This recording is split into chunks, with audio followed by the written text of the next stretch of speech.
सलाम। आज हम बात करेंगे साइंस की दुनिया की एक बहुत ही बुनियादी चीज के बारे में, मफरूज़ा यानी हाइपोथेसिस। ये वो पहली चिंगारी है जिससे हर साइंसी दरियाफ्त की आग रोशन होती है। तो चलें इस सफर को शुरू करते हैं। कभी सोचा है कि कैसे एक बहुत ही मामूली सा मुशाहिदा, जैसे दरख्त से सेब का गिरना, कशिश शकल जैसे एक इनकलाबी नजरिए की वजह बन सकता है? देखें, इसके पीछे कोई जादू नहीं है, बल्कि एक पूरा मुनज़्ज़म तरीका है, और इस तरीके का सफ़र हमेशा एक मफरूज़े से शुरू होता है। तो सवाल ये है कि ये मफरूज़ा आखिर होता क्या है। बहुत ही आसान लफ्ज़ों में समझें तो ये एक सोचा समझा अंदाज़ा है। ये सिर्फ कोई हवा में चलाया गया तीर या तुक्का नहीं होता, बल्कि एक ऐसी बात होती है जिसे हम तजुर्बात के जरिए टेस्ट कर सकते हैं, ये जानने के लिए कि ये सही है या गलत। इसे ना एक नक्शे की तरह समझ लें। जैसे एक मुसाफिर को मंजिल तक पहुंचने के लिए नक्शा रास्ता दिखाता है, बिल्कुल इसी तरह एक मफरूज़ा साइंसदानों को बताता है कि उन्हें अपना तजर्बा किस सिम में लेकर जाना है, ताकि वो भटक ना जाए। अच्छा, एक बात समझना बहुत जरूरी है। मफरूज़ा अकेला नहीं होता। ये एक बड़े सिस्टम का हिस्सा है जिसे हम साइंसी तरीकाकार या साइंटिफिक मेथड कहते हैं। आइए देखते हैं कि ये इस पूरे फ्रेमवर्क में कहां पर आता है। देखें, ये पूरा साइंसी तरीक़ेकार ना कुछ स्टेप्स में काम करता है। सब कुछ एक मुशाहिदे से शुरू होता है। उस मुशाहिदे को देखकर हमारे जहन में एक सवाल पैदा होता है, और उस सवाल का जो मुमकिना जवाब हम सोचते हैं ना, जिसे टेस्ट किया जा सके, बस वही हमारा मफरूज़ा है। यही मफरूज़ा हमारे सवाल और तजर्बे के बीच का पुल है, और इसी तजर्बे से हम आखिर में किसी नतीजे पर पहुंचते हैं।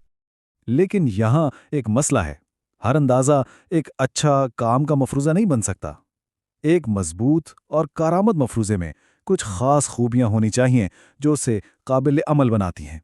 तो एक अच्छे मजबूत मफरूज़े में ना 4 बातें होनी बहुत ज़रूरी हैं। सबसे पहली और सबसे अहम चीज़, इसे काबिल आजमाइश होना चाहिए, यानी हम इसे परखने के लिए कोई तजुर्बा कर भी सकते हैं या नहीं। दूसरी, इसे सादा होना चाहिए। पेचीदा मफरूज़ों को टेस्ट करना बहुत मुश्किल हो जाता है। तीसरी, ये किसी न किसी मुशाहिदे की बुनियाद पर बनना चाहिए, हवा में नहीं। और आखिर में इसे बिल्कुल वाज़िल और मखसूस होना चाहिए, ताकि कोई कन्फ्यूजन न रहे। चलें, इसकी एक मिसाल देखते हैं। अगर किसी पौधे को ज़्यादा धूप मिले तो वो तेज़ी से बढ़ेगा। अब ये एक बहुत अच्छा मफरूज़ा है, इसे टेस्ट किया जा सकता है। ये बिल्कुल सादा है। ये इस मुशाहिदे पर मबनी है कि पौधों को रोशनी चाहिए, और ये बिल्कुल साफ बता रहा है कि हम क्या जांचने वाले हैं। ठीक है, तो अब तक हमने ये तो देख लिया कि एक अच्छा मफरूज़ा कैसा दिखता है, मगर सवाल ये है कि इसे बनाते कैसे हैं। आइए इस पूरे प्रोसेस को स्टेप बाय स्टेप देखते हैं। इसे समझने का सबसे अच्छा तरीका यह है कि हम इसे एक्शन में देखें। चलें, पौधों वाली एक आसान सी मिसाल लेते हैं ताकि ये समझ सकें कि एक मुशाहिदा कैसे एक मफरूज़े तक पहुंचता है। मान लें कि आपने देखा कि एक ही कमरे में कुछ पौधे ज़्यादा लंबे हो रहे हैं और कुछ छोटे रह गए हैं। अब ये देखकर जहन में फ़ौरन एक सवाल आएगा, क्या पौधे को मिलने वाले पानी की मिकदार का उसकी ऊंचाई से कोई ताल्लुक है? तो अब हमारे पास सवाल आ गया है। अब इस सवाल की बुनियाद पर हम अपना मफरूज़ा बनाएंगे और फिर उसे टेस्ट करने के लिए एक तजुर्बा डिज़ाइन करेंगे। तो हमारे सवाल के जवाब में हमारा मफरूज़ा कुछ यूं बनेगा। पौधा ए पौधे बी के मुकाबले में ज़्यादा लंबा होगा अगर उसे ज़्यादा पानी दिया जाए। ये एक बिल्कुल साफ पेशिनगोई है जिसे अब हम टेस्ट कर सकते हैं। अब बारी है तजुर्बे की। हम क्या करेंगे कि 2 बिल्कुल एक जैसे पौधे लेंगे।